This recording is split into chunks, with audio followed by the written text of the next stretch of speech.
পদ পাওয়ার জন্য প্রথমে ধন্যবাদ জানাই আমার মাননীয় মুখ্যমন্ত্রীকে, ধন্যবাদ জানাই আমাদের রানাঘাট দক্ষিণের বিধায়ক মুকুটমণি অধিকারী মহাশয়কে। কারণ মৃতপ্রায় সোসাইটি, 8 বছর কোনো কমিটি নেই, নির্বাচন নেই, সেই সোসাইটির দায়িত্ব আমাদের কাঁধে তুলে দিলেন। আমরা চেষ্টা করব এই সোসাইটিকে পুনরুজ্জীবিত করে সাধারণ মানুষের, যাদের উদ্দেশ্যে এই সোসাইটি, তাদের যাতে উন্নতি সাধন হয় সেই চেষ্টা। কি কাজ হবে? প্রথম কাজ হচ্ছে আমাদের কৃষকদের দেখা। কৃষকদের ধান বিক্রিতে অনেক সমস্যা, যেটা আমাদের সরকার কিনছেন, সেই ধান আমরা সোসাইটির মাধ্যমে কিনব। ইতিমধ্যে ঘোষণা আমরা আজকেই দিয়ে দিয়েছি এবং মাইকিং হবে এলাকায়। তারপর যেগুলো আছে স্বনির্ভর গ্রুপগুলো মহিলাদের, তাদের উন্নয়নে আমরা আরও সহায়তা করব।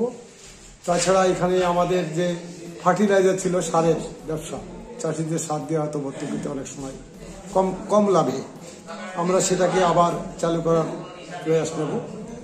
আপনার নাম বলছি? আমার নাম তপন কুমার দাস, আমি বর্তমান এই সোসাইটির চেয়ারম্যান।